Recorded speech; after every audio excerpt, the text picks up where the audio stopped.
Welcome back to another Link to the Past Randomizer Tournament match.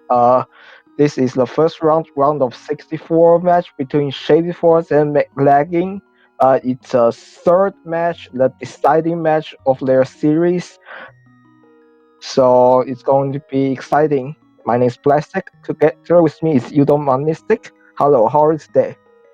I'm doing fantastic, Blast Egg, and thank you for the great introduction there. You spelled it out perfectly. This is a really exciting Game 3 match between our two runners today.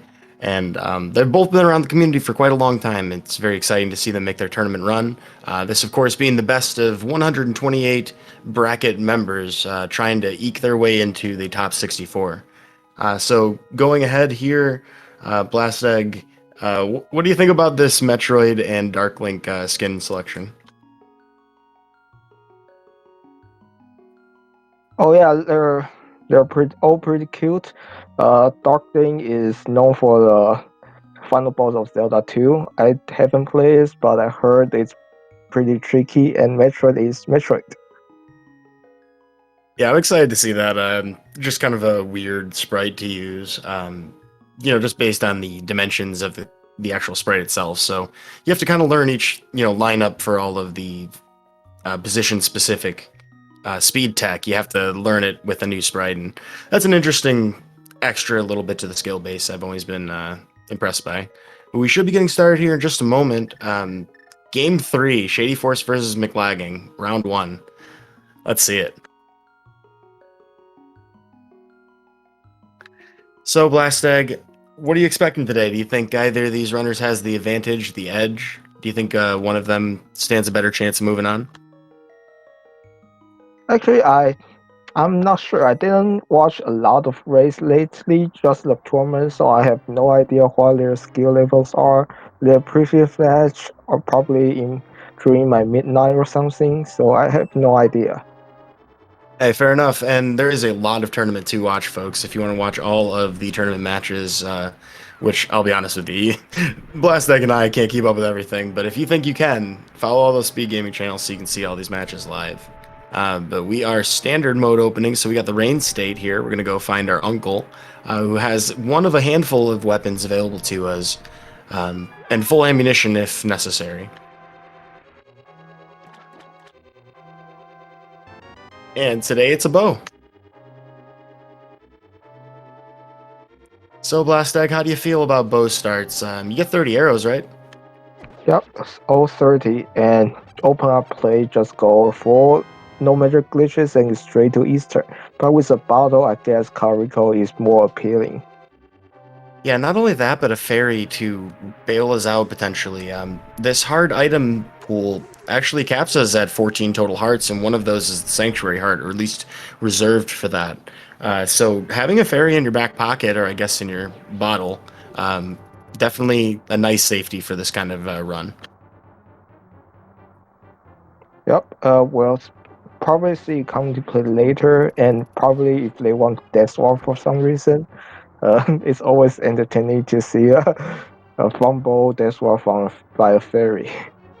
Yeah, just chasing it around, or at least being chased by the fairy. You're avoiding it at all costs. So thankfully, with the standard start, because of the way that you respawn, if you do take a death during this sequence, that won't be a concern for us here. But later, absolutely, it might be something where we want to dip out of a dungeon, like say Thieves Town, and you just can't.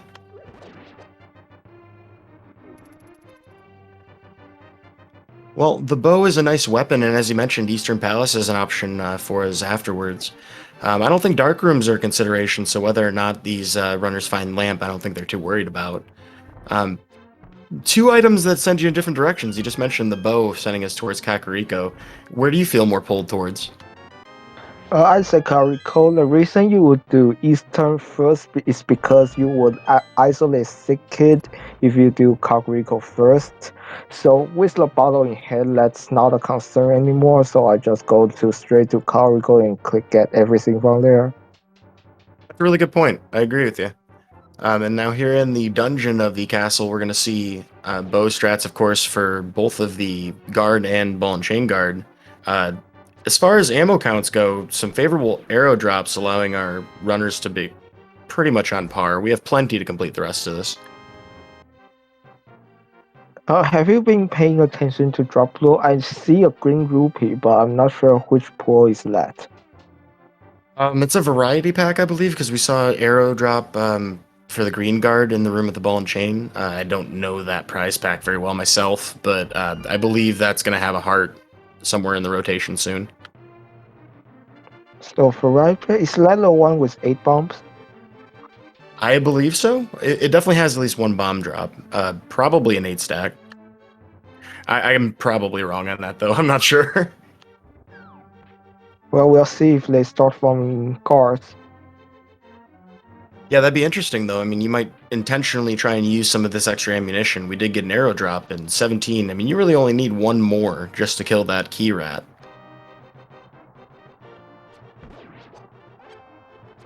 And as far as we can tell, there's no real guaranteed bomb before we leave, so that might be what both runners are forced to do. We saw a hard drop, as mentioned before, from that blue guard. And yeah, looks like Shadyforce is going to attempt it too and get his first bomb.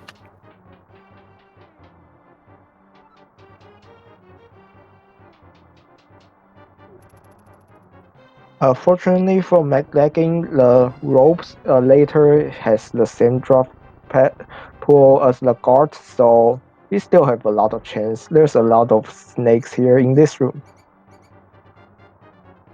Yeah, absolutely. I mean, you have, what, 6, 7 plus opportunities, and we're going to get some arrows, some magic. Not quite a bomb yet, though. Shadyforce, in the meantime, not stopping for these at all. Doesn't have to. There's Mclagging's bomb, so we're even on the escape. Almost quite literally on every aspect, we have a heart difference or half a heart difference in terms of health and one arrow difference in quiver size. But at the same time, right now, both of them really have everything they need. Key rat RNG favorable for both, Mclagging with a slightly better position.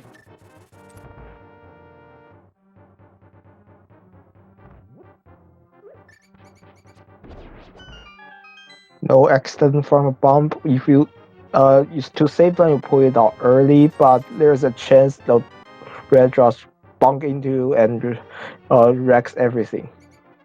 Yeah, 100%. I mean, like, if you only have one bomb to live by and potentially miss, like, a progressive item here to come back to later, potentially even through the front of escape, that's a fear that will grip just about anybody. But that fear is alleviated now. We have 6 bombs from 2 of those 3 chests. We have seen the map, I think, so the sanctuary chest is going to have something, and the sixth bomb is going to be useful for the bottom of well and such. And we get a full heart container, not quite a sanctuary heart in the sanctuary, a fake sanctuary heart, so to speak. We're finding crystals on Hera and Desert, and there is a blue pendant over there in Eastern Palace. So I think the question of Eastern versus Kakariko, even though you're absolutely right, Kakariko's a better choice, subjectively, of course, became very clear once we saw that. Yep, this pendant becomes more of a thing if you don't have the bow, because you don't have to clear it. But with the bow, you just see a pendant. We'll come back later if when I need to. Both of our runners scouting out some more information. Both the bush crab and our tier 2 tree pole were 5 rupee drops, which is nice, but not something you really want to spend time on. We'll probably find our 100 rupees by the time we get to the village, or, have to talk to the vendor or leave. Yep, and the lumberjack is not going to be our argument requirement today, only a piece of heart.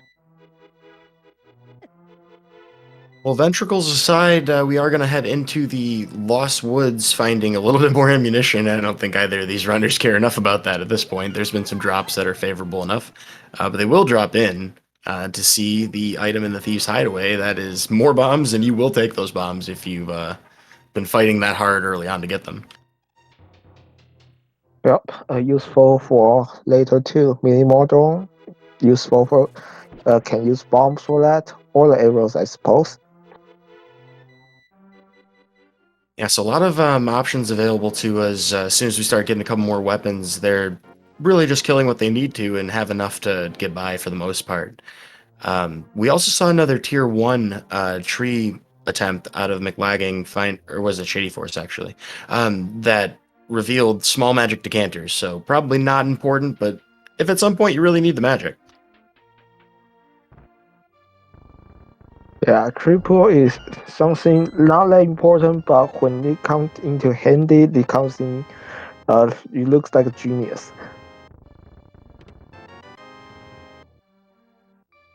Wow, quite the assortment of items. We find a sword and our lamp here in the front of the Thieves Hut, and plenty of cash to boot. I believe there was a shovel as well.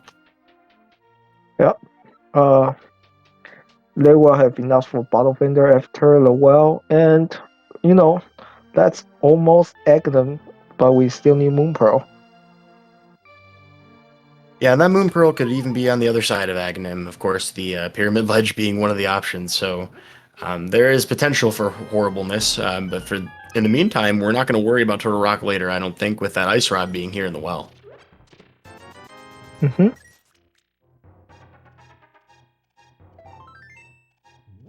Or cash for the wallet twice over, and a couple bombs just in case.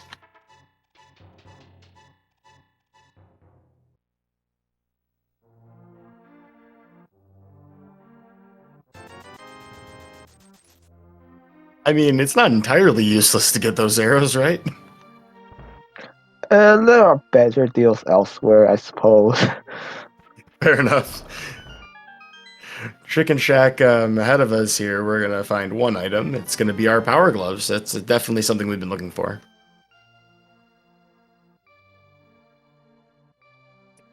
So in terms of lift upgrades, though, that's not going to do a ton just yet. We definitely want the hammer to combo that with at minimum. Yep, or just another glove.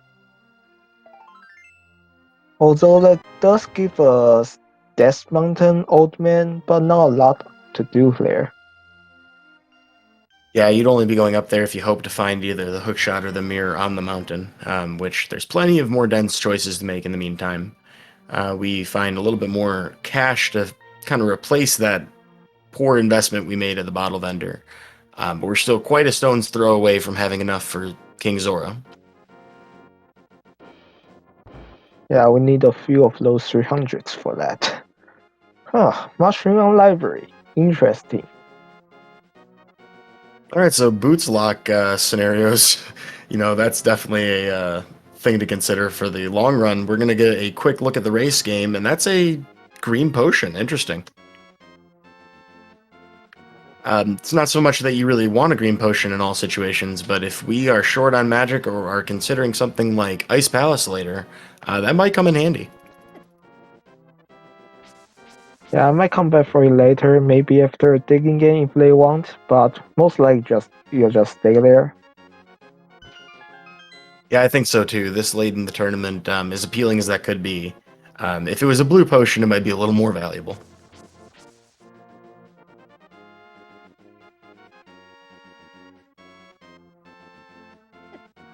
Well, it's not too often you see people walk away from the race game, but having that shovel in hand allows us to take this all the way over to the dam. Yeah, not something you see every day. Just no saving quick to South Shore, just straight walk. Well, Link's getting his cardio today, or I guess the Metroid is as well. We are not finding anything too significant here in that first chest. A heart container, which is definitely welcome, but there is a cap to that, so we're very likely to hit that anyway. All of the items in this hard item pool, despite being capped, still exist in the world, so you may find some of these items in different places from your opponent. You're just both going to be capped to those limits. Hey, another bottle. That's blue goo, right? I know it's green, so I don't. I think the race game, if you had any hope left for it, is definitely very dead. Oh yeah, I should turn off my 15 locks. Well, still not a save and quit. We're gonna make our way over to the mini Moldorm cave. We have a fighter sword to work with, although some people may use different implements. We have an ice rod out of Shady Force. That's nifty.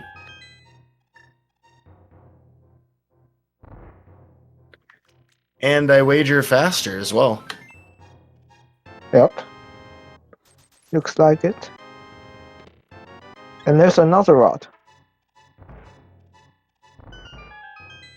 Well, fire and ice combo, definitely a very nice comfort pair of items to have. You don't use the ice rod for a ton of things unless you're a bit more knowledgeable about boss kills and various, room strats, mostly boss kills.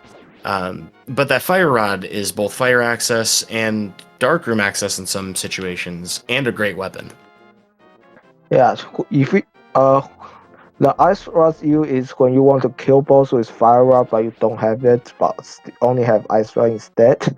That's the most likely scenario.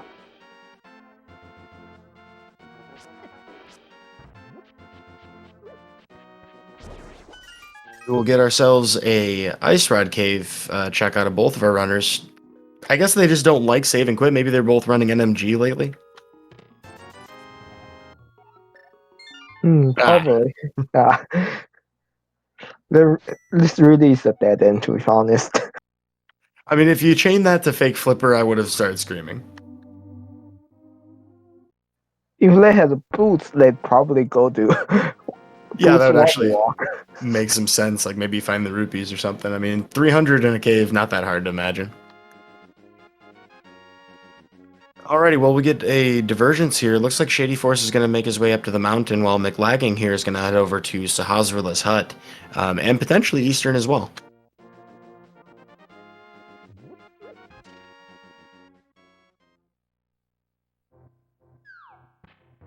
So, do you talk to Saha to know where the green pendant is in standard or open? You know, the thing is like, I'm not sure it's all that valuable, like, in standard. Actually, I don't know if it's really that different in mode. I mean, I personally don't do it that often. The time you save when you're already going to do a map check. But there's lots of people who think you should. So, I mean, I'm not the end all be all on that front. Advanced knowledge about Thieves Town might inform how you enter the Dark World. So, yeah, actually, maybe it's worth it to scout it.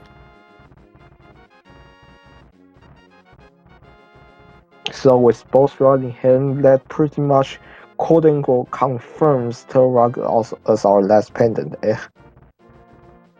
Right, right.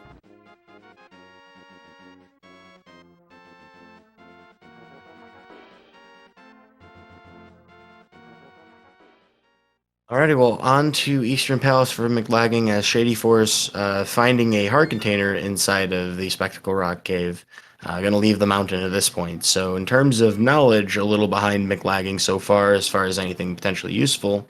Don't know if Shady Force is going to go the same route, though. Looks like he's gonna head towards Agina's Cave, maybe? Yeah, this like Gina, or and maybe get some rupees from the desert. Richmond, it has 50 per trip. I remember. Yep, that's true. Yeah, so farming a possibility. Mclagging finding the Master Sword in the front of Eastern Palace. That's interesting because that gives us Aghanim access. Does not necessarily mean the Moon Pearl will be on the Pyramid Ledge, but that's more in the cards than it was before. That's always the dream, isn't it?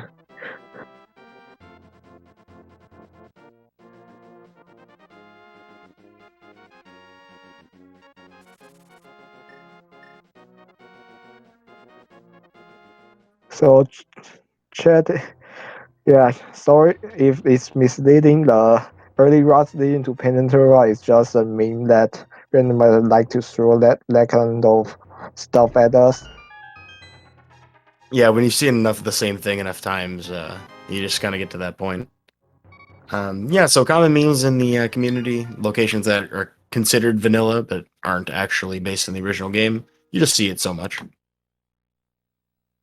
Meanwhile, Shay falls from the flute in Athena's cave. Doesn't open anything right now, but it's very nice to have, especially with Mire most likely required.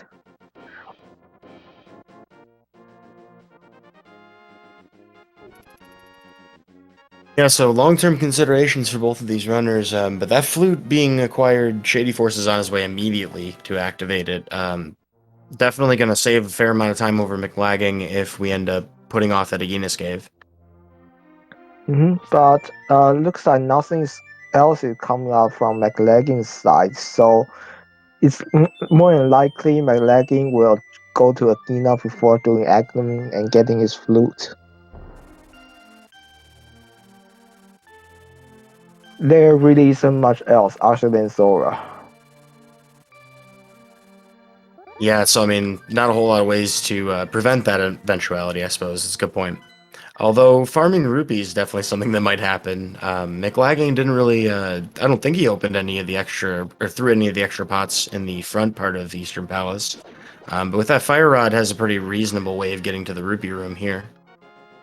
Yep, and the lamp too. So Oh, that's right. Yeah. Obviously.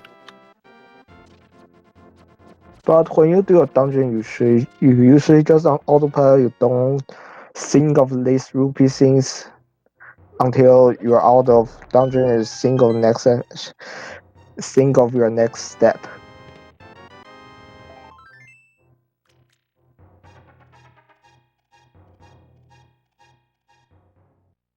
Like, who remembers going to Ruby at this situation? Not when I'm running.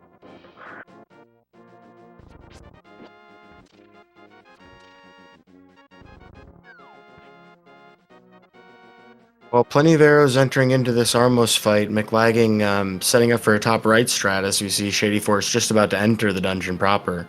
Looks to be set up pretty well, and we'll get the fast kill, it appears. Oh. Huh. So back to the mountain, I guess.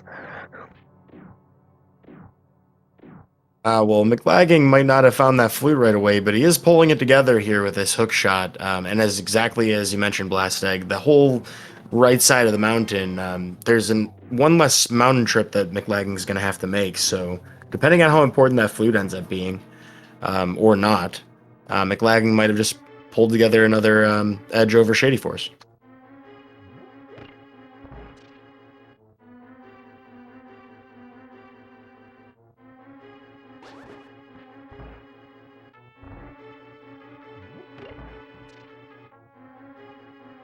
Yeah, so I imagine with the extra, I have to think Shady Force immediately knows, hey, I gotta go back up the mountain.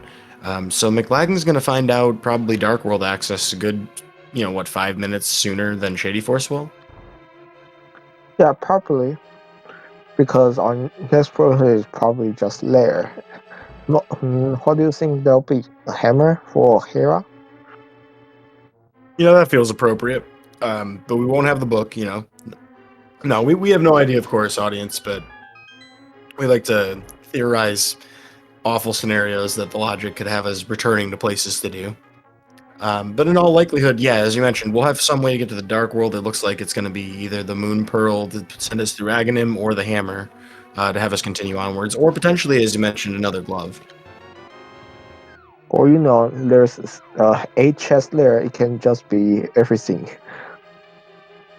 Yeah, that's absolutely true. Randomizer, you know, sometimes that just happens. We used to call the cave south of the bomb shop in the Dark World the Hype Cave, and we still do, I mean, but it used to actually be worth the name because you'd almost always find in earlier versions of the Randomizer just a ton of value there. In the meantime, Mclagging's actually about to get to that point where we find a ton of value, as we're guaranteed something up here. Aren't we? Well, I guess you could be forced to go through Aghanim still. Yeah, we're still missing a lot of stuff.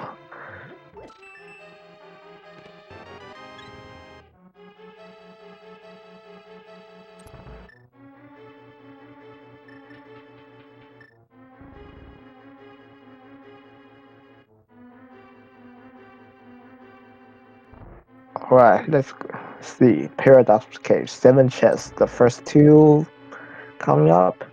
Still 300 strip for Zora. Yup, hammer.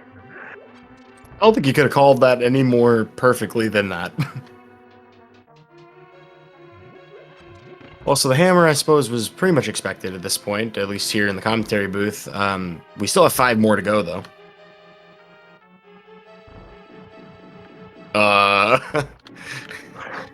So that's the everything option, I guess.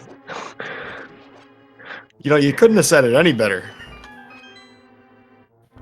So that is a mirror. Wow.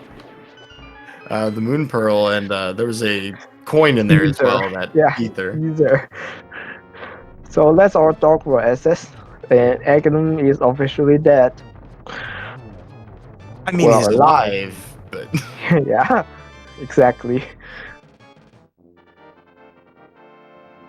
still more to do here on the mountain. We're going to see Hera play here from Mclagging, going to put aside the Spiral Cave for now. I imagine you expect to get back here with the Titan's Mitts, so not a bad choice. You'll have the Mirror as well. Yeah, after Hera is the classics. Choose one, spike or spiral, but without the invincibility, it's probably going to be spiral. Yeah, we would have to find like the cape or the cane of Burna to really make it a reality. Maybe even like that fourth bottle being like a blue potion or a fairy. I mean, you have the hook shot. That's possible. That is a big key to go up the tower. Mclagging's going to take the long way, opting not to do the Harapot if he knows the bootsless setup. Honestly, I don't personally know it, so no fault in them there. But also guaranteeing to being able to open every single chest in the dungeon. Yep. And meanwhile, Shadyforce is going to get his entire loot here on East Death Mountain.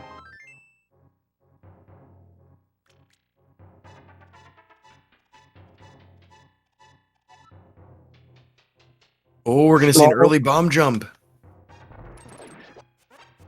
Mclagging set the fuse early and used pause buffers to basically have the bomb explode sooner and be in position faster. Pulling off the Hero bomb jump, a pretty scary bomb jump to be doing in any format, pretty flawlessly. That was like 3 buffers. Yep, that looks magnificent. And we confirm there's an item in basement and on Mordor, which we are facing right now.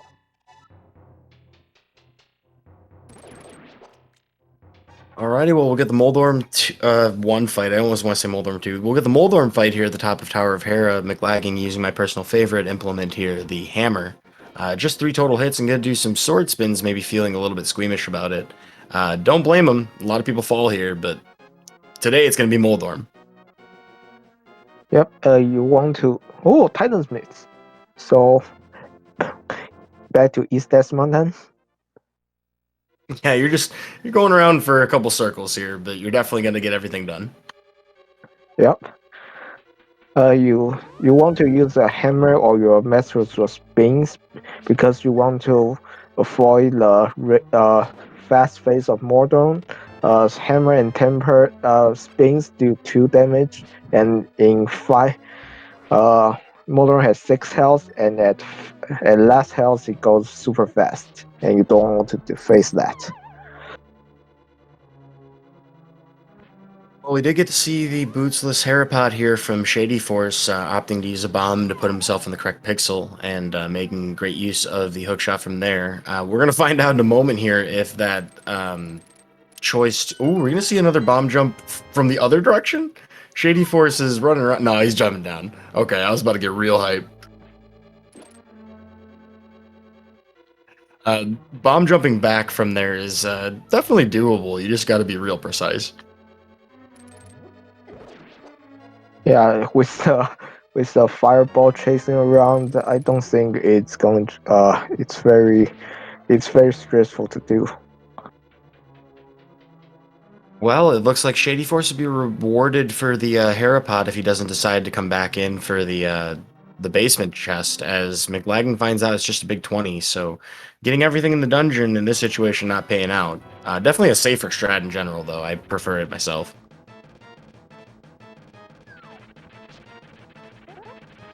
I think you were spot on about the Spiral Cave reality. We did not find any kind of invincibility item, so the Long Walk of Shame, as some people call it, just never feels good.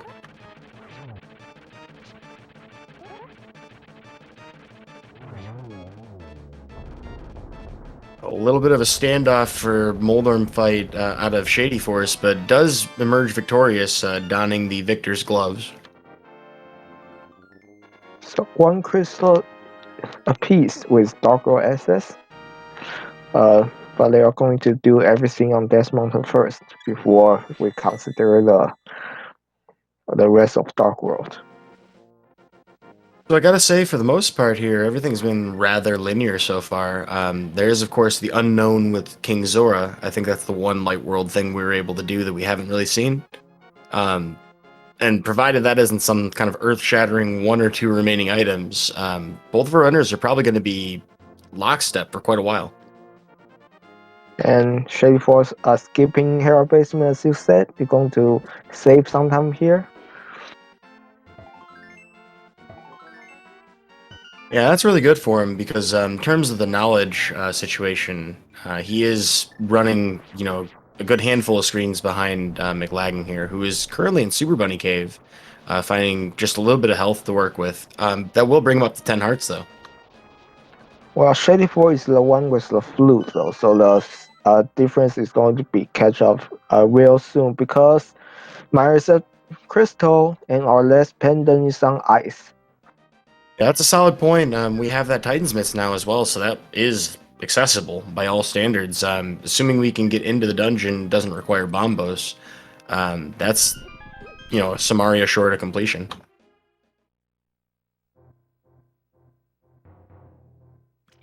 Yeah, so unless Mclagging finds something like a book to take him over to desert, might be quite a while before Mclagging finds that flute. Yep. Or maybe he will do it after Smith's chain because it's a possibility right now with the Titan Smiths. Yeah, it's interesting to consider. Of course, we did have the means to open up Turtle Rock, Ether being the required medallion, so both our runners have done so.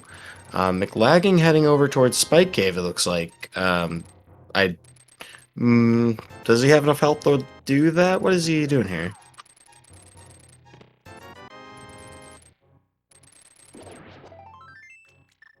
Perhaps he's much better at this than I am.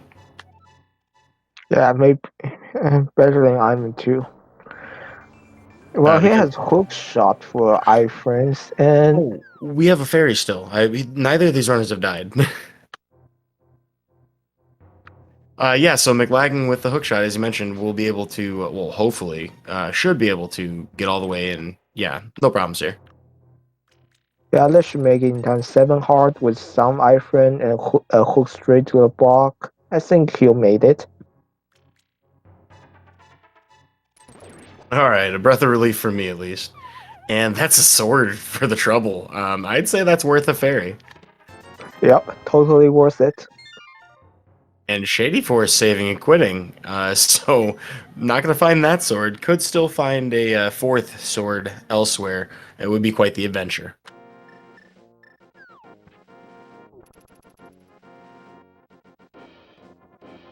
So we're entering the doggo from the south, the closest portal. Yeah, and interestingly enough, that'll put both of our runners right in step with each other. Again, so as just a kind of recap for anybody who may have joined the stream late, this has been a mostly linear experience with a bunch of stacked caves. However, shadyforce finding a Nagina's cave, the flute, which Mclagging has not seen, and a little bit of difference in how Hera is approached. And then eventually Spike Cave leads to a sword advantage for Mclagging. Yeah, this is definitely not a hype cave these days. Or at least Yep. not in this seed. Nope. The old days where everything's here it's gone. Rip to my 1,000 channel points. There was a prediction going about whether there's going to be anything of importance in Hype Cave.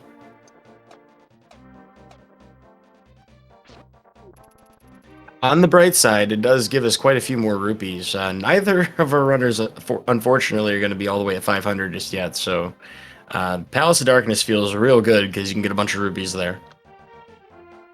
Yep. Also, you have to pay 110 for entrance fee, but there's the whole basement of 5 there. Should get you over 500 very easily. Well, we have no reason to mirror back to Sahasrala without that green pendant, so we're walking all the way through here. And looking to avoid all of these enemies. Both of our runners opting to use their hammer to great effect here.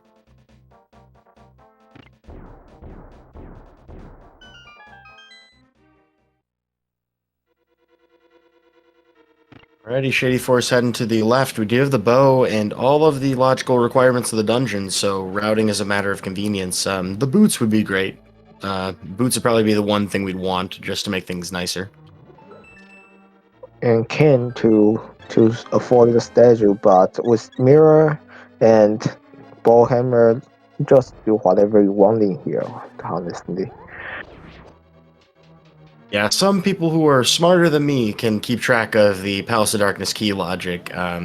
Obviously, like there's going to be 4 keys in the front, but remembering that and adapting your route, I never can. But if you could save some time over an opponent here. So, one of the advanced game knowledge things that can give you an edge over opponents.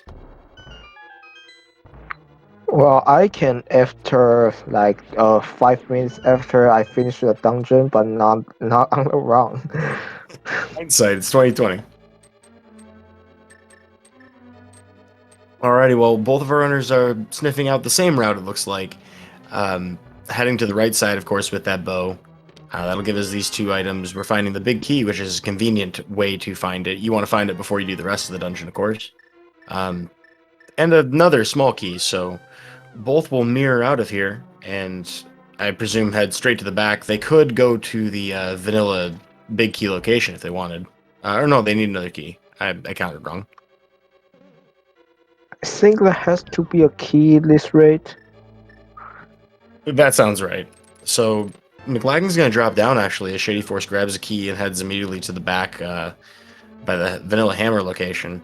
Mclagging taking the mirror here to probably get the Vanilla Big Key chest. I think it's because Mclagging opened the middle door while Shady Force didn't. I'm not sure. They both did.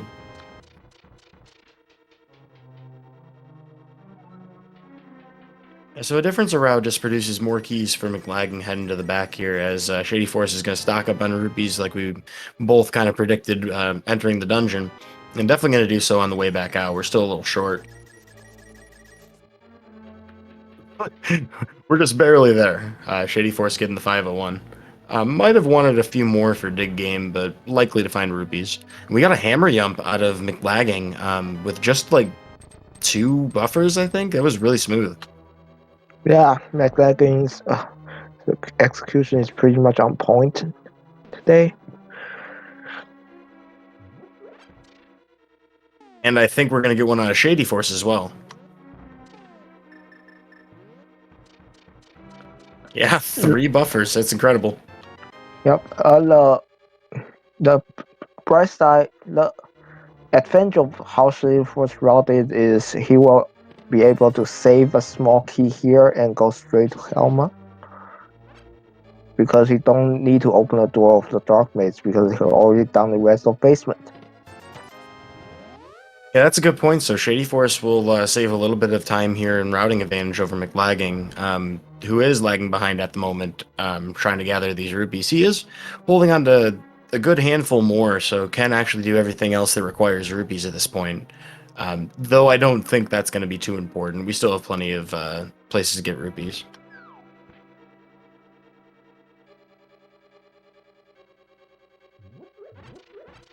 Alrighty, we're going to pick up some hearts here before we head into the mimic rooms. Those are mimics, not Garias. Shady Force opting to get full health, trying to... Well, I guess it's an energy mainstay for most people, but trying to have the sword beams to do the back rooms faster. I guess with quick swap, it's not crazy important. You do save some time. Yeah, quick sword is one of new standard, I guess, in our tournament. The last tournament doesn't allow it. It's pretty convenient, but there's also some mishaps like accidentally mirrors. Those feels bad, but I hope it doesn't happen here. Yeah, the worst example of it, I think, is the Vitreous fight, because the bow is right next to the mirror, and you kind of want to do it fast, where you switch to mirror after your 8th arrow, Definitely easy to mess up, but we're going to see some pretty smooth execution from both of our runners here in the Palace of Darkness basement. This is kind of like one of those places you feel pretty automatic in, except for the boss fight. That's RNG.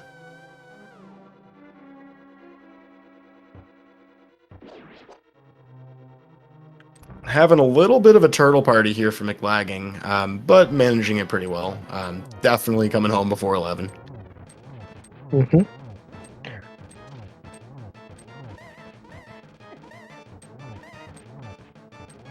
Well, we're seeing a fast strat here out of shadyforce, attempting to get hammer swings without the sword outstretched, opting to do so to extend the range of it here in the last part of the fight, as the health was starting to dwindle.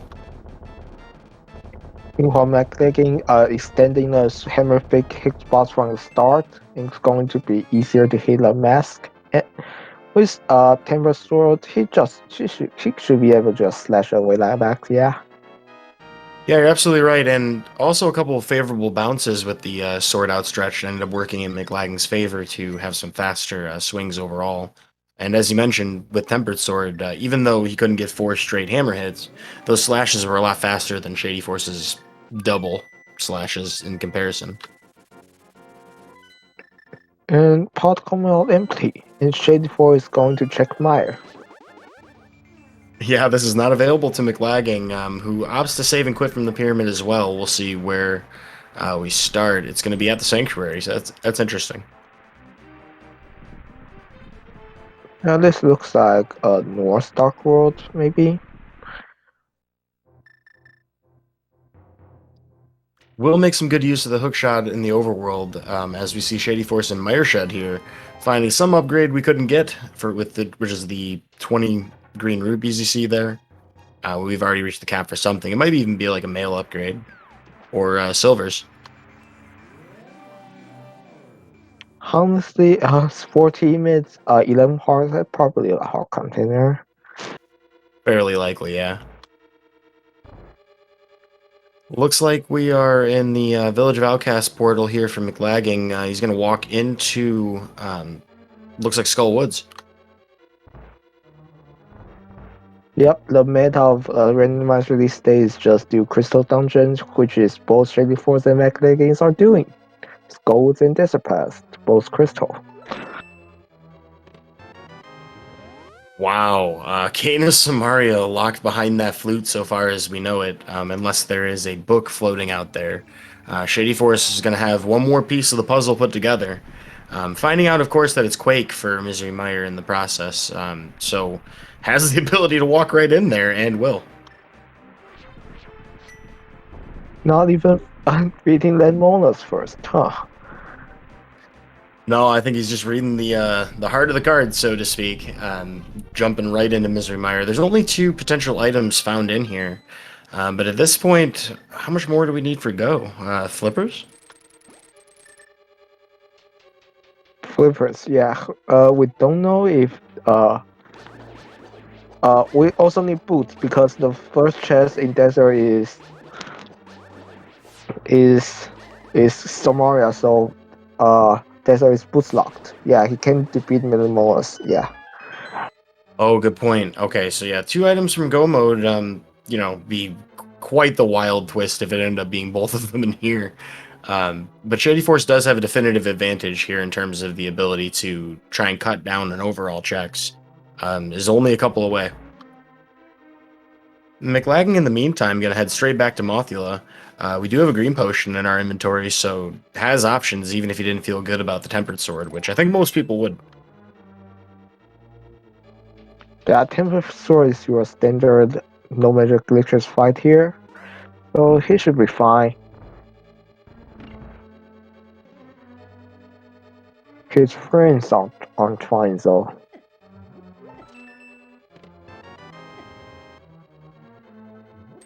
Well, it looks like Mclagging's getting through the fight pretty well. Of course, Mothula kind of a struggle with the spikes in the wall, so this battle can be a bit protracted. But looking at the health situation, looks like Mclagging emerged victorious, expending all magic. As Shady Force heading to the west side of Misery Mire, we'll see if he opts to just check everything in one go or dive back towards the center. Yeah, the common way to check Mire these days apparently skip the cutscenes chest and go straight to check every other chest and victorious before the cutscene. And that's what Shady4 is doing here. Yep, wasting no time, hopefully. May end up having to go back. But we'll end up getting the rest of these checks as we have pretty much everything else with that big key. Mclagging finding the Cane of Burna, interestingly enough, in Skullwoods. So that's... Is it 2 or 3 items in Skullwoods? It's 2, right? 2, yeah. Yeah, so he'll have that available to him.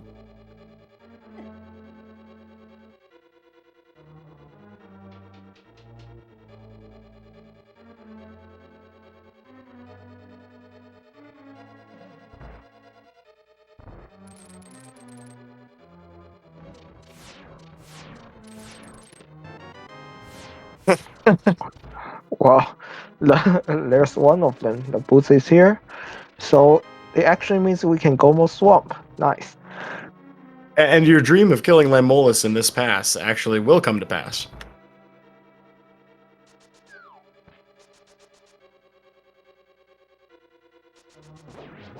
So everything's coming up shady for us so far in this seed. We saw a pretty linear progression for the first half of it so far.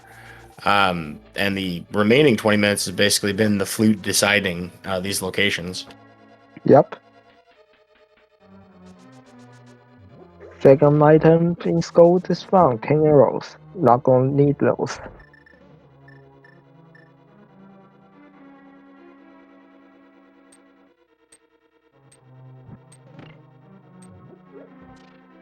Lagging is done with Skull Woods. Going to head east to check the bumper ledge. Still some opportunity for an important thing to be here. Flippers would be great. Arrows, not so much. So Mclagging is going to continue east to get the graveyard ledge check, I believe, and maybe into... Well, I guess you could current jump into Catfish. Wouldn't that need to splash delete or something? You could do it with a bomb, actually, with the knockback if you're holding it. But I think you could splash lead as well. I'm trying to think of... yeah, but in the meantime, we have a bit of a tense fight going on here with Vitreous and Shadyforce. Down to half a heart, does have enough arrows to work with, and should be able to close this out. All calculated. Yeah, no problems at all. That Metroid being a little computer, so to speak. Shadyforce is racking up the crystals at this point. That's going to be crystal number 3.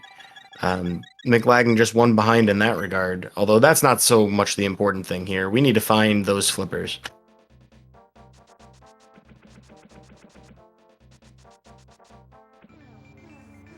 So the good thing about this seed is we don't have to worry about swamp or ice paths, but they could be in Turtle Rock. Yeah, and there's no conceivable scenario where you feel good about going back up the mountain a second or third time, depending on how you approach the mountain in this seed.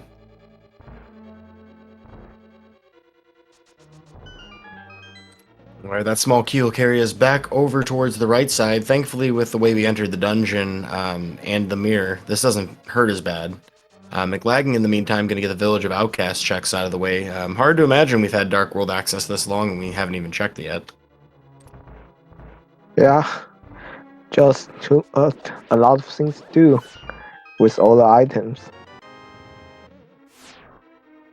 Yeah, and highly diverging methods of getting there. Shadyforce hasn't even been out in the Northwest Dark World yet. Has pretty much just followed that flute as far as he could.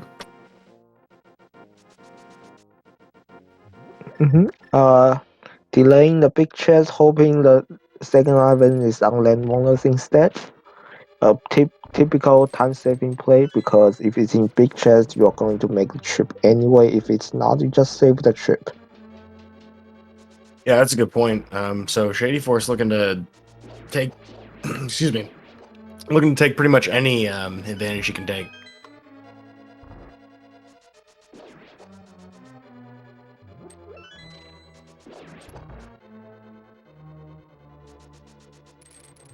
So Penance Thief Town, the ever lasting debate. How much of this dungeon do you do here? Well, on the bright side, the fears we had early in the seed about that fairy potentially ruining our hopes here aren't an issue. So Mclagging does have the choice of a death warp. Um, you know, in his situation, I might feel a little more like, hey, where are these, this Cane of Samaria, these boots? You might be more inclined to check more of this dungeon.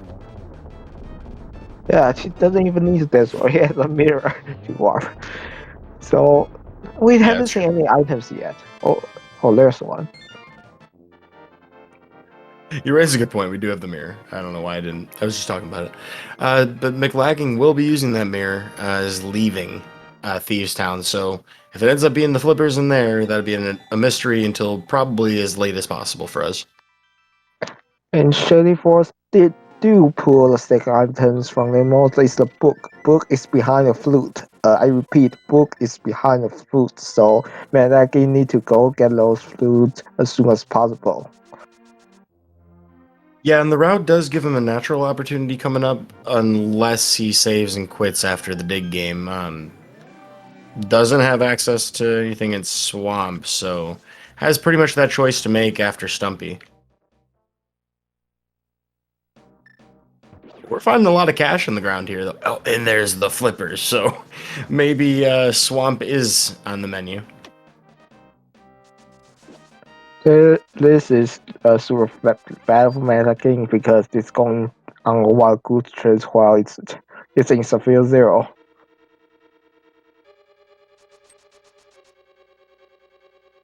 Yeah, I gotta say, that is about as rough a break as it gets, so Mclagging here, hopefully going to stumble into the right route, but will complete the Smith chain, so that's very likely to at least take him over the neighborhood of Vaginas Cave. Being that there's a number of things he's still missing, he might be pretty much forced at this point to go all the way through.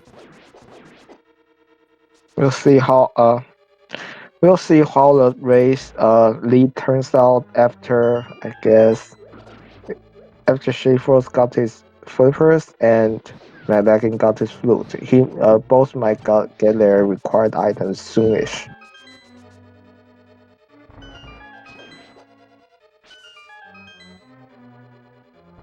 I'm starting to wonder how much of Thieves Town Shady Force is going to do. He will have at least a few, or at least a handful of locations to potentially check, but I think after Skull Woods, you'd probably continue your North Dark World checks, right? Yeah, North Dark Worlds just follow the same checks in from Mclagging visual outcast first for Thieves Town and then he will find his Gomoe digging game. Yeah, that'll work out really nicely. No temptation at that point to follow flippers anywhere besides, knocking out Swamp Palace. And it's just a round trip at this point. No, check string up point that Shady might be doing turn run next because it's a crystal dungeon instead of the overworld. Uh, I think both are pretty fair, I guess. I'm, I'm. Let's put it this way: the last time I played Rando is about 3 or 4 years ago, so I'm not following the new meta. So I'm more preferring overworld checks. Yeah, I mean that's a good point. There's a lot of different ways that you can go in this situation. I think the prevailing opinion of hey, it takes a long time to walk out of Skull Woods, I get that entirely. Um, some people may make different choices. Looks like Shady Force, excuse me, looks like Shady Force will actually leave the dungeon and flute away since he has flute available.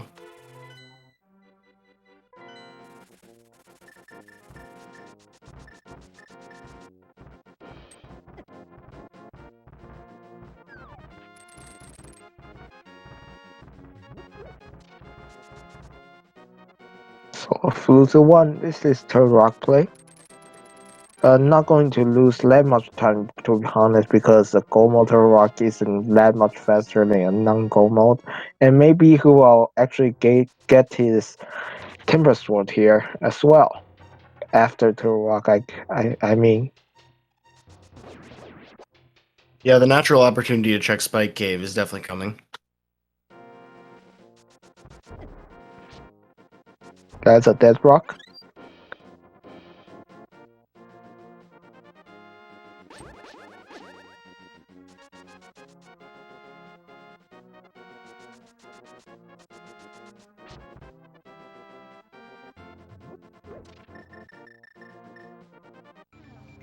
Meanwhile, Mclagging, following the flippers, as you might expect, is going to swamp us. The viewers are in no mode, but not the runners. So for them, they are both doing their best play, just with from above, know where the items are. Yeah, you can't fault Mclagging's choices here. Just following the items available to him. It's one sphere, one check that didn't get looked at before, but there was plenty of things we were able to do at all points. So it's not that weird that he didn't go to check that one spot.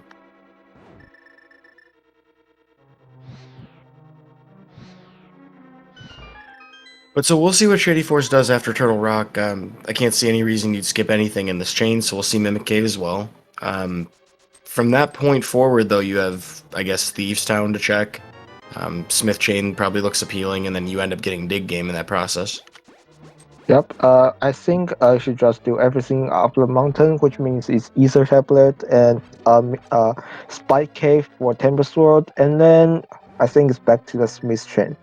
Maybe Graveyard Ledge first. I'm not sure. And adding to the value of that check, with the boots, we can do the Bonk Rocks and King's Tomb alongside that. So it might be a little more appealing. But I don't think any extra checks here are going to be enough to outweigh the Swamp Palace play. This is going to probably be really rough for Mclagging. Yeah.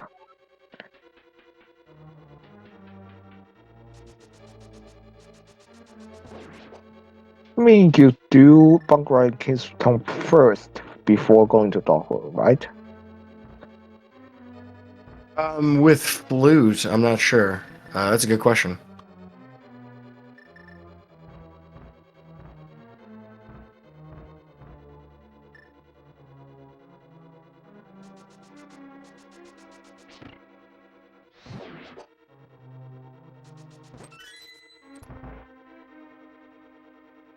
Well, Shady Force, unless he finds a Tempered Sword somewhere like Laser Bridge, will be doing a Master Sword Trinex fight.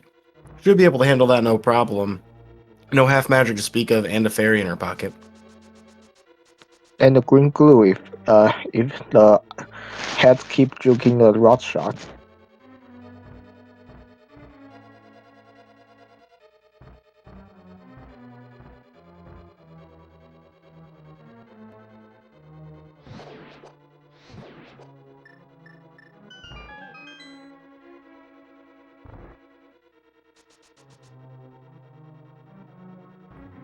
So Mclagging, sorry, go ahead.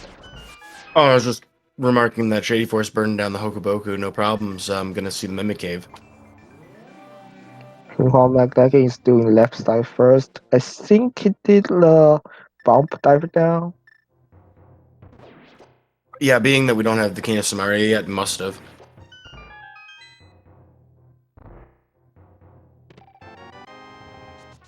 Speaking of half magic, that's our Mimic Cave item. Mclagging could potentially end up. Well, the King of Samaria is behind the flute, so no, Mclagging will not find that in all likelihood. Yeah, you go mode, Turtle Rock and just skip Meme Cave, and unfortunately miss your half match. Sometimes Randall is just like that.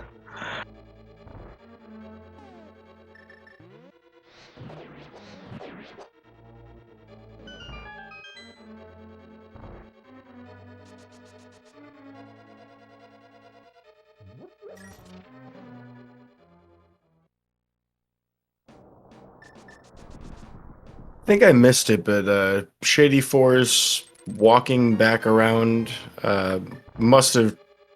I'm a little confused here. Yeah, I didn't know what happened there. Oh, apparently he just forgot to open the big chest. Well, it happens to the best of us.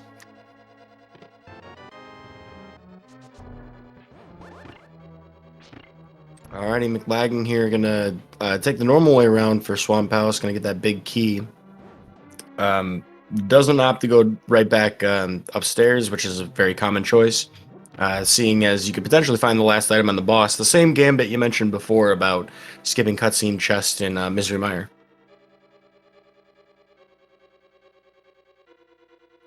That's both all dungeon items actually. We have the map before entering the back, so that actually guarantees an item in big chest.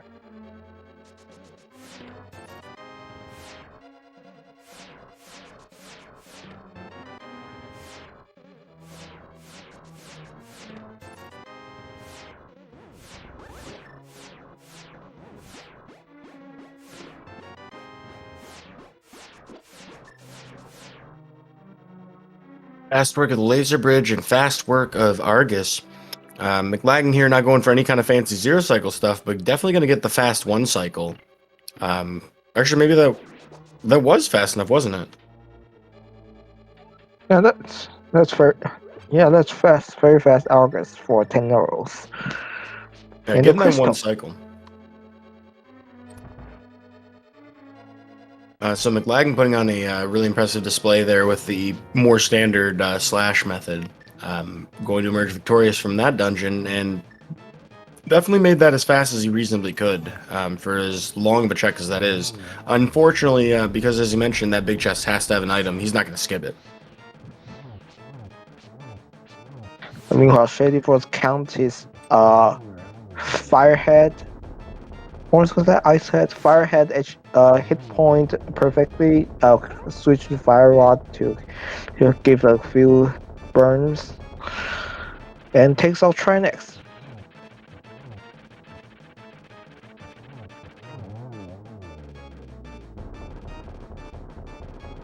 Yeah, so at this point, shadyforce just needs to take care of Swamp Palace, which is a pretty fast trip.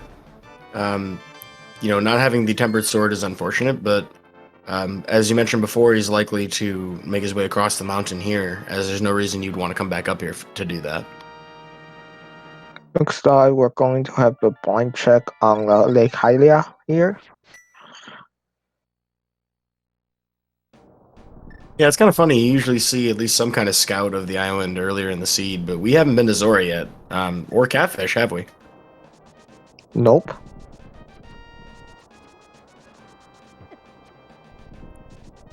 Well, the piece of heart, not a great thing to find, but shadyforce attempting to do an item dash with the hammer to hit the Lionel on the end at the end of the bridge. At the strat, I don't see very often, but pretty funny to look at.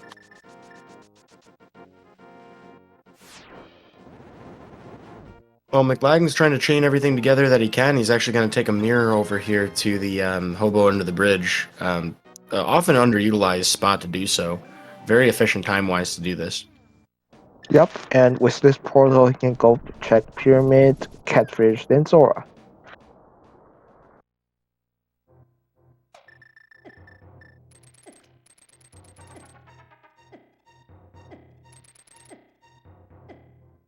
So now there really isn't a reason for Mclagging to go to desert though, which is going to be problematic.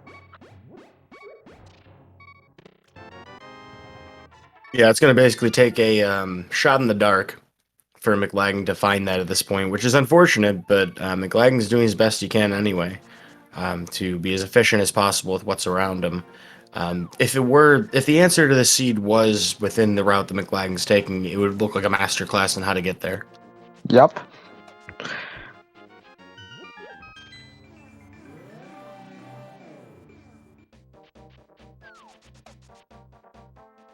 Well, for all we know, that might have been a sword up there in the pyramid. 20 rupees left behind by whatever upgrade that may have been. shadyforce here is going to check the pyramid fairy. So also going to Catfish and Zora on the way, I guess. Yeah, pretty easy to chain all of this together. Smart routing from both of our runners here. Despite the diversions that the flute caused, interestingly enough, yet again, our runners are kind of heading in the same directions.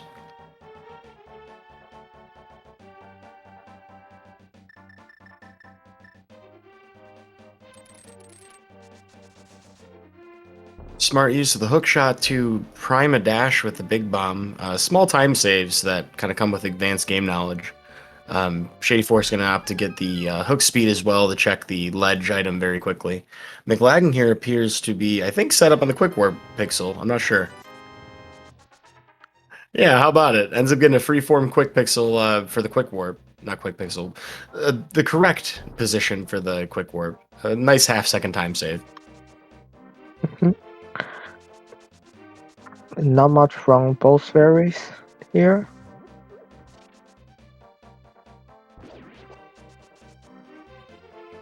Well, we already know where everything is. Why are you still expecting stuff? Hey, I mean, you never know. Sometimes you find something convenient. At this point, there's not a ton of things our runners would want. You could potentially get that 14th heart. I don't believe we've seen the Sanctuary Heart at this point, so I think it's that one. Or you could potentially get a potion, but I think that was the 4th bottle, wasn't it? Yeah, that would be the fourth. The third is I'm digging. I guess the best they can find is what, the powder. Yeah, powder would definitely be great. 10 arrows for 500 rupees, not great. But Mclagging has checked that off the list. Doesn't have to worry about that at this point any further. Man, arrows are expensive in Hyrule today, huh? Where's the cheapest arrow in Hyrule? The shop next to Lake Hylia in Light World? That sounds about right. I wouldn't honestly be able to recall offhand. The variety prize pack from the Green Guards in Hyrule Castle. That's the cheapest arrow in Hyrule. Oh yeah, just take it from the soldier's quiver.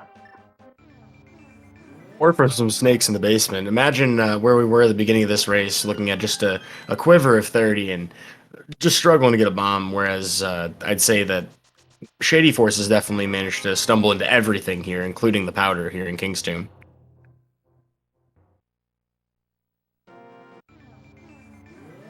Oh, Mclagging is still following the flippers, going to ice. That's unfortunate. There's really no other phase for it. Well, that's the thing too. Is like we were talking about before. It makes sense to do it. Those flippers were in a pretty accessible location. So it kind of signals to you that's likely going to have some value to me. Really, at this point, it's just the crystal for Swamp Palace, and nothing else. Which is, as you phrased it, can only be said as unfortunate.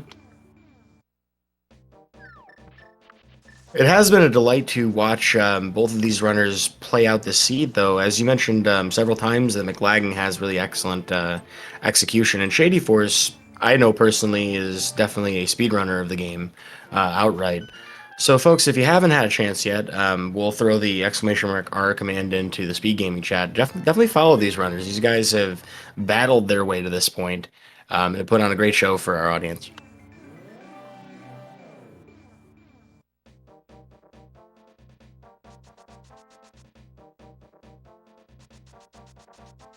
So Shadyforce is being thrown, going to kick the entire Dark World box here. The North Dark World is done, and then she'll go to the South Dark World. Yeah, so I guess the funnel is narrowing for Shady Force here. There's only so many more locations to check it. There may be some rationale why he specifically has avoided Smith Chain to this point. All options were pretty good, and he's found pretty much everything he's needed to. So even though it took him a while to get here for those flippers, Mclagging's 2 extra dungeons are probably going to be insurmountable at this point. Yeah.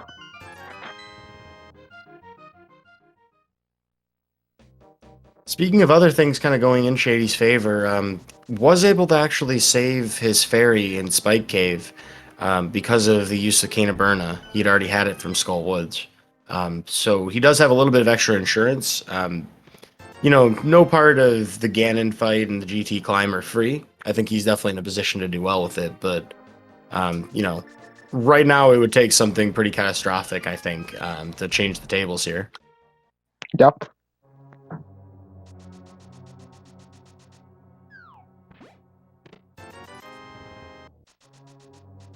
One potential thing working in Mclagging's favor is that Shady Force may consider going all the way through here. I think the inventory selected with Mire might suggest otherwise, but We'll see here after the fourth chest as Mclagging is making his way around the long way for Ice Palace, not having the Cane of Samaria to Icebreaker.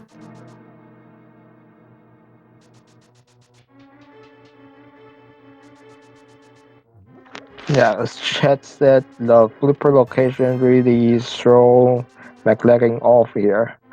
It's just, I don't, randomizers sometimes be like that.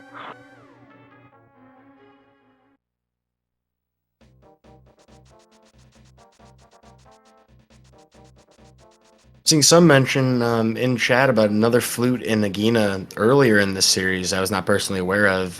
Yeah, that is pretty interesting. And with Randomizer, you don't really expect that, but it totally can happen. That's the nature of randomness. So that's a mushroom pickup for shadyforce. Even if that ends up being just a loose end that we check anyway. No, he's going to go do the dig game, so he's going to get his go mode here. But even if he does turn it in, that would be an opportunity to buy more potions. So unless shadyforce is feeling pretty good with half magic tempered sword, we probably won't see that mushroom turned in. Yeah, I mean, the both bottle is filled. He doesn't have a bottle to fill his potion. He can drink the green, I guess.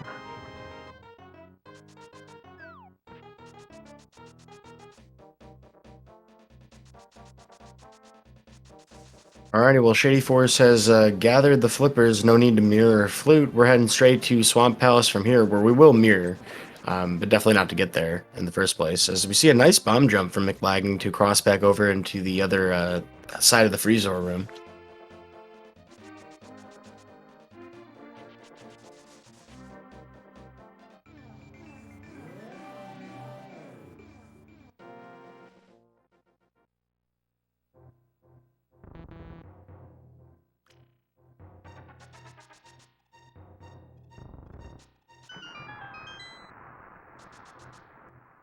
Already entering into Swamp Palace, shadyforce is flipping the switch or pulling the lever, Kronk, as Mclagging is jumping down to the cold stare fight, which shadyforce will not see the seed. Without the half magic, Mclagging has to deplete the entire meter. We didn't have Bombos available. Could use a potion down to one heart and will take the death, unfortunately. Potentially, this means he'll leave the dungeon. We'll find out here in a moment. Yeah, he's out of there. Yeah, he kind of has to. No magic. Yeah, because I don't think you want to use that green potion just to re-enter the dungeon. Not a large time save, but potentially a psychological blow to grapple with later as you're looking for items. Unless Mclagging heads over to Agina's Cave now, which I think he may. So this might put Mclagging back on the right track. Unfortunately, looking at a bit of a dungeon deficit here. Misery Mire, Turtle Rock, and Desert Palace behind. Yeah, I think that's that his last location. Actually, nothing else to do here. Yeah, if you're not going to go back down for Cold Stare, which, as we just discussed, makes a lot of sense. So yeah, Mclagging here going to get the flute. We'll have to save and quit to go back to activated. As for what you do first in that situation, I guess you probably do the Mire Desert Palace combo right up to TR and GT. I In the think he'll. meantime, Oh, sorry. Go ahead. no, I'm sorry. Well, shadyforce has definitely just got to go right up to GT at this point, so he's got a commanding lead. I think with the flu, we go to Mire, right? And he'll hit his Como there. Yeah, so I mean that's inevitable for Mclagging here after the flute activation. Shadyforce just about to knock out the Argus fight. With boots available, has the opportunity to attempt a zero cycle. He might actually go for it. I don't know.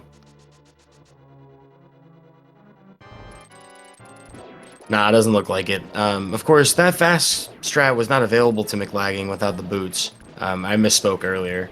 But shadyforce is still going to have a pretty efficient fight. Maybe a little bit slower than Mclagging's, actually. Yeah, having to wait for Argus to move one extra time. Is that a second use of the Ice Rod this seed? Yep. Ice Rod and Spin. Or actually a third, because Shady Force had used it on Trinox already. Yeah, yeah, if you count that. But I think the mini modern ones are from Mclagging, I think. I actually forgot about that. Yeah, I'm definitely going back to check that later. It's not too often you get to see a lot of Ice Rod usage.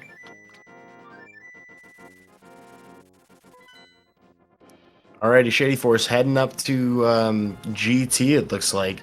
Kind of an informal game we like to play at this point, but if you have a guess as to where we're going to find that big key in Ganon's Tower, go ahead and throw your number into chat. No official scoreboards or anything, but we like to play for honor, or whatever it may be, in your personal viewpoint. So, where do you think we're going to find it today, Blast Egg? I'm feeling like 7 today. I I just happen to like the usually number take. myself. Yeah, I just usually randomly choose one. Well, in that spirit, I'm going to guess 16 myself. I better throw that in chat, though, because I want everyone to know I guessed it first. No, so Shady Force is going to have to find that big key. We'll, of course, want one more small key to climb the tower with safely. You could find another one at the very top, but that's quite the gamble to make. Huh? We, we never saw this checkerboard from Straight World, did we? It's a shield. I'm not sure. I feel like he would have checked it. But yeah, I mean, it's totally possible that he might not have.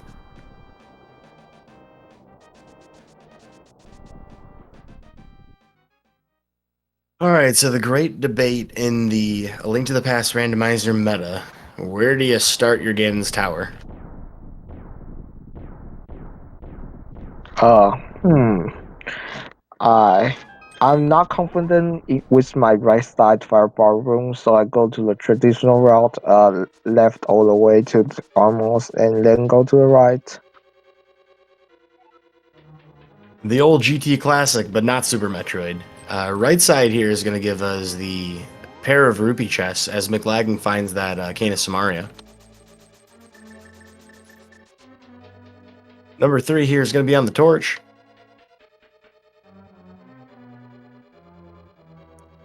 Three explosives hanging out probably a little too close to the fire.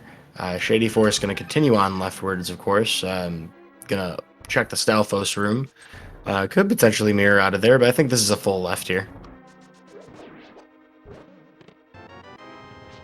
Yeah, he's killing the Stalfos. He's going through with left side. That's a ton of keys. Alright, so that puts us 7 checks down. Unfortunately, I don't believe your guess is going to prevail today. But you did have a key for number 7, so you're pretty close. I can just mash a couple of those smoky together, I guess. If only it worked that way, right? Palace of Darkness might not be as frustrating, but that's 8 locations down for Shady Force, checking that double firebar room. Gonna make his way over to the long firebar room.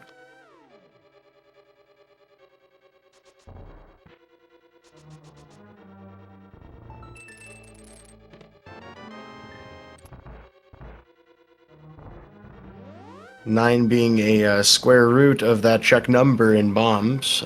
Shady Force dropping tons of bombs, actually. I believe prepping for a later in the dungeon automatic item switch, which is like an NMG thing that you don't apply to quick swap, I don't think, but interesting enough. Yep, that's the normal glitch have it. If you run all the bomb, you go straight to the next item, which is the hook shot, which you just need after Motor 2. Yeah, so fun little bit of speedrun trivia going on here, but that was check number 11 for the big key. Shady Force having 2 smalls in his pocket, not worried about checking anything else, moving straight up the tower.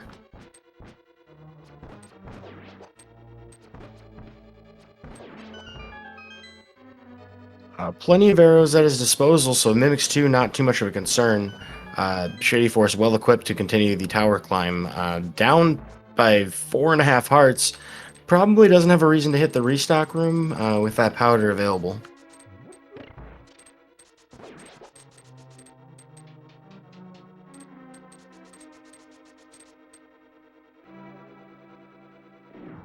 Alrighty, making his way past Ganon Ball Z, as we like to call it. Heading into the gauntlet proper, Mclagging here is going to opt for a pretty similar route to Shady Force and Misery Mire. We'll be skipping that cutscene chest, which should be a good choice here. Yep, he's hitting the gold mode in the big chest.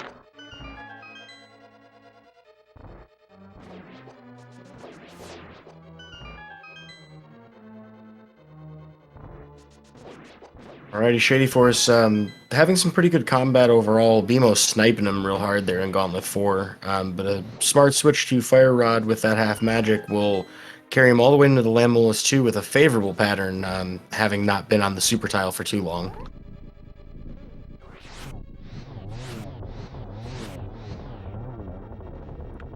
Easy one cycle.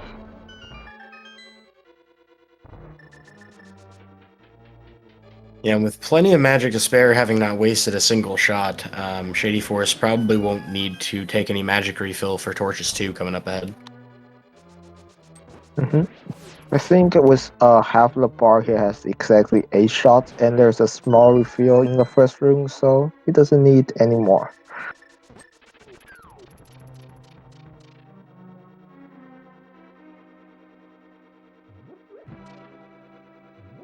Still going to opt to use the lamp to be extra safe. Certainly a wise strategy if you're worried you might accidentally, hit the wrong input upstairs once. So Shady Force successfully saving a bit of time here on this screen as well. Should have perfectly fine Torches 2 going into Moldorm 2.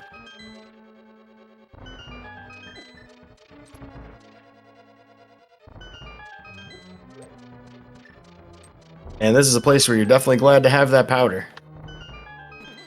Have one last refill before Agnum 2 and Modern 2.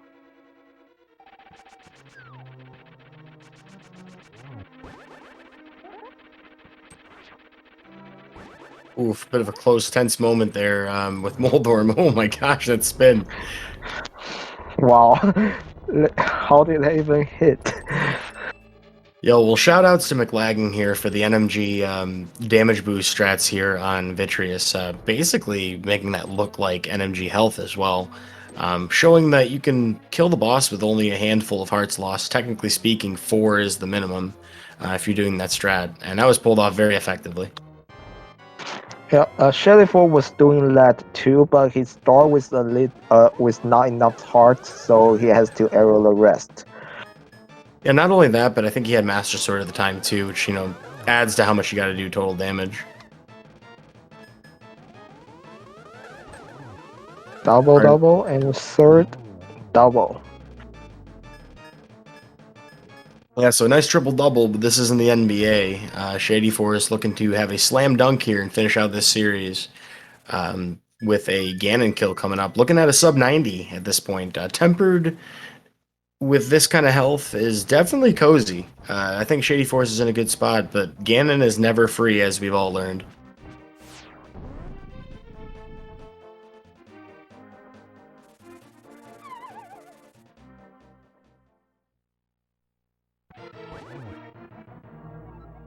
Alrighty, we need 12 slashes or the equivalent in 6 spins to take out these first 2 phases each. A short warp here for Ganon on Shady Force will complicate the 1+1, and not exactly the most favorable second position either.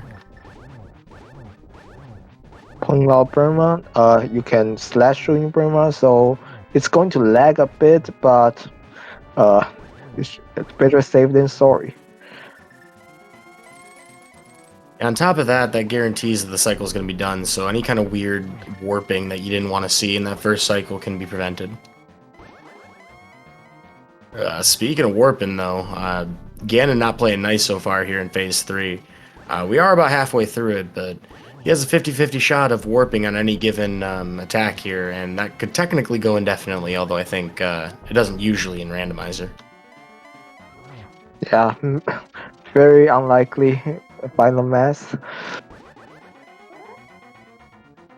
Well, we got a free sword spin here before the torch went out. That's 2 on 3 here on this first lighting. 12 total needed to finish out the fight. Shady Force looking to set up triples here and is successful so far. Two more triple to go.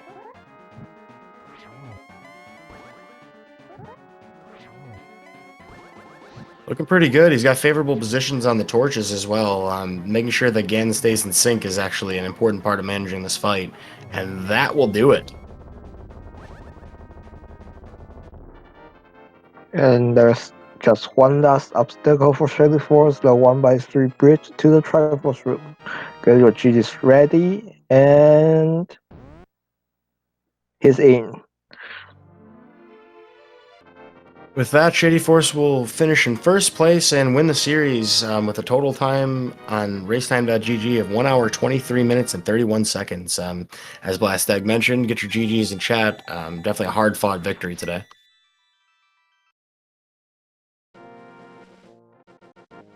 Looks like we are actually joined by Shady Force, the victor of the race today, as I believe we see on Mclagging's side, probably likely forfeit after that dot done in race time. Shady Force, when you have a moment to get yourself set up, let us know how you feel about this. This must have been quite the series to fight out. Mclagging's a tough opponent. Yo, thanks, you die. Yeah, I was terribly scared in this race. Like, despite how it looks at the end, there was definitely ways he could have routed this faster than me, like getting to the flippers earlier. And I was so scared towards the end that he just got to the flippers earlier and didn't do a big loop around and did all the pointless overworld. So even though I knew there were some traps in the race that he could have fallen for, I'm still kind of paranoid about the potential faster routes that could have been taken. So I was still nervous, but I think overall I'm happy with all the decisions I made in this race, and I'm happy with the way I played. So even if I lost, I wouldn't have been too mad. It's just the way it goes. Well, this will be enough to get you through the first round. Top 64 is definitely a place to start, but I get the feeling you're hungry for more this time around. Definitely excited to see your tournament run this far. How are you feeling about the next round? We have another week to wait, don't we? Yeah, well, I guess I get another week to chill now before I learn my next opponent, which is nice. Maybe do a couple of ladder races or something. But yeah, I'm just kind of happy. Like I usually kind of make the stages in these tournaments, but then I get knocked out fairly quickly because there's usually just better people or I play badly. But I feel like I'm playing well in most of the races, so I'm hoping I can go on a little bit of a run. But I guess we'll see. I'm going to run into someone impossible pretty soon anyway. Like it could be wall kicks next round, it could be Eri the round after. You know, it's going to be really hard. Well, to be honest, everyone in this bracket is basically impossible. Yeah, that's just pretty fair. I mean, likewise, I imagine Mclagging probably feels the same way about running into you. I would if I were good enough to make a bracket in the first place, but to face off against a Shady, you definitely had this long coming. We got to see a lot of interesting stuff today too. We got to see Ice Rod out of both of you in several unique ways. Yeah, I think me and Mclagging are fairly closely matched. So I think it was always just going to be a coin flip who goes through. So I'm glad I got a bit of the luck this time. Like I didn't in the first race, but I did in this one for sure. I think from the sounds of it, getting to that flute early, and so it's just the way it goes. It was always going to be close. It could have gone either way. So. Yeah, and it just ended up being that one check pretty much because as we saw from like both of you today, we saw a lot of really interesting execution, really awesome room strats. Pretty much both of you were executing on point the entire way through, and it just ended up being that decision. So looking forward to the rest of this tournament, Shady Force. This has got to be. It's got to feel like the pressure's on. It's nice to have that week off, but how are you feeling about your prospects for the week following for the round 2? I'd say the pressure's off because like this is going to be the top 32 I'm in now, which is like really good. So in a way, the pressure's off. I've already done pretty well this tournament, so like the further I go, it's going to be a bonus. But I'm happy. I just want to play well. I want to be happy with how I've played in each race, more than anything. And I wasn't at all happy in the first race of this series, but I was happy in the next 2 races. So whatever the results, you have very little control of the result in rando. It's just against people of equal skill. There's very little control. So I'm not going to feel the pressure. I'm just happy to have made the top 32.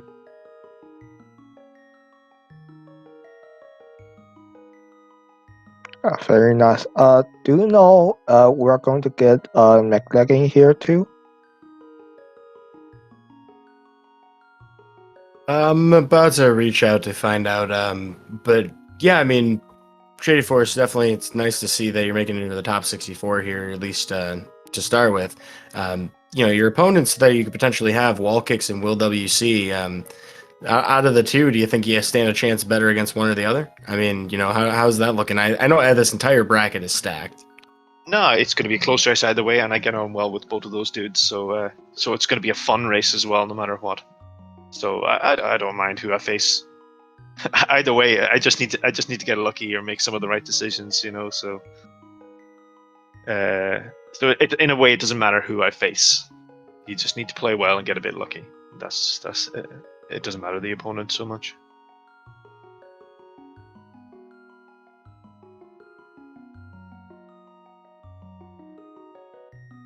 I meant to ask you, since I have you on the mic with us right now, Shady. So, when I saw you heading across Dark Death Mountain, I saw an item dash with a hammer into a Lionel. Have you ever actually hit that? Yeah, it's not too bad. So in the if you're heading the other direction, you often do the hammer dash, but you have to stop it before you hit the peg. Otherwise, you bonk. Whereas instead, you want to stop it and hammer the peg so that you can get through. And it's kind of the same thing. You just have to stop it You have to stop the dash at the right point. And I was just a little bit too late. But it also kind of doesn't matter because I'm just dashing through the Lionel anyway. And if I take a hit, I think 50% of the time you get boosted forward anyway, and then you just carry on. So it's like free to try, really. Yeah, It just a doesn't. little bit of health. Yeah, but like with half magic and burner, like I'm not really worried about health for Spike Cave. I'm Not so bad. I'm more than adequate health. Well, we are also joined in the booth here by Mclagging. GG, and congratulations on your tournament run. This is really fun to watch. GG, dude. Hey, yep, GG. Agana claims another one, unfortunately, but It's such a dumb check, yeah.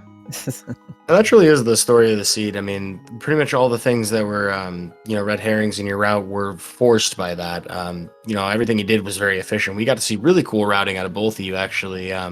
Minimizing mirrors, saving transitions you didn't have to do. I really like to see the blind Hylia check into Hobo and Pyramid. That worked out really nicely, the way you chain those together, Mclagging. Yeah, I mean, when I was there after Swamp, I was debating, do I want to check Agana, or do I want to do all the flippers? And I knew I could do all the flipper checks in one big swoop really efficiently. Problem is that the flute, of course, was in Agana, so after Eastern, I just never had a good way of getting back over there quickly, since the flute locked the boots and all that.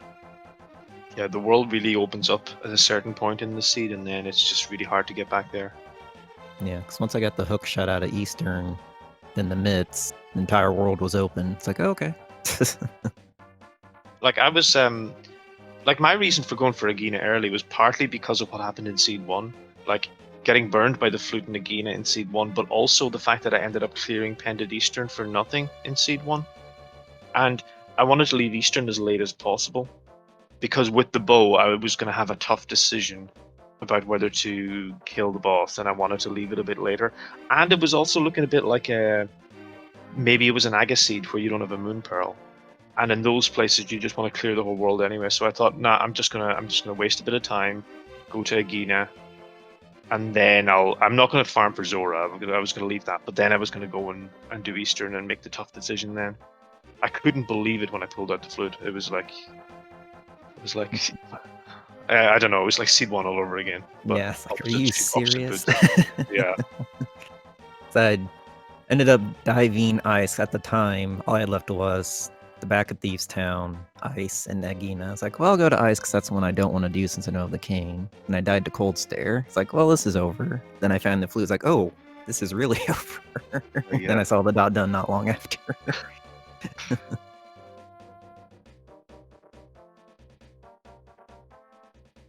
So while this may be the end of the road for this tournament, Mclagging, what else do you have planned going on, outside of the tournament? Are you going to show up more on the ladder as a result of this? Or I know you've been an active member of the community for quite a while now. Been thinking about it. In 2020, I was mostly retired, and I came back for this tourney. So I was honestly really happy with my run in this tourney and how I've been playing. I think each week I was getting back into it, getting stronger at it. So the fact I made it this far, had a shot, it's really good.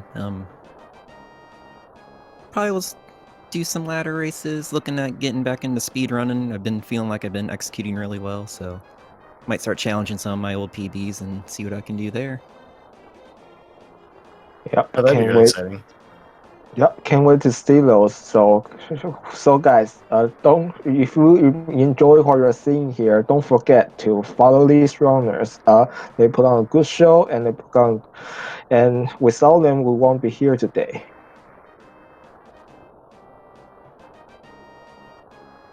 And speaking of runners in this tournament and all of the matches going on, here on SG3, I believe this will be the last race of the day on this channel until 5:10 p.m. Later on this afternoon. But we do have other matches going on currently. I'm sure the Humbug versus New York Rambler is close to its conclusion at this point, or at least well on its way if it isn't. That's on SG2, and you can stay tuned to SG2 for pretty much the entire day. You all the way into 2:10 p.m. if there's a game 3 needed for Nimbam versus Walther, and then several other restreams going on SG5 at 2:10 as well, and then SG6 at 8:40 p.m. With plenty more going on throughout the rest of the weekend. So alongside Blast Egg's message to follow the runners, definitely follow all the speed gaming channels. And yeah, it's been a great race to watch. I suppose this is probably a good time to ask shadyforce and Mclagging. I guess I'll start with Mclagging. Do you have any final words about the race or this this tournament?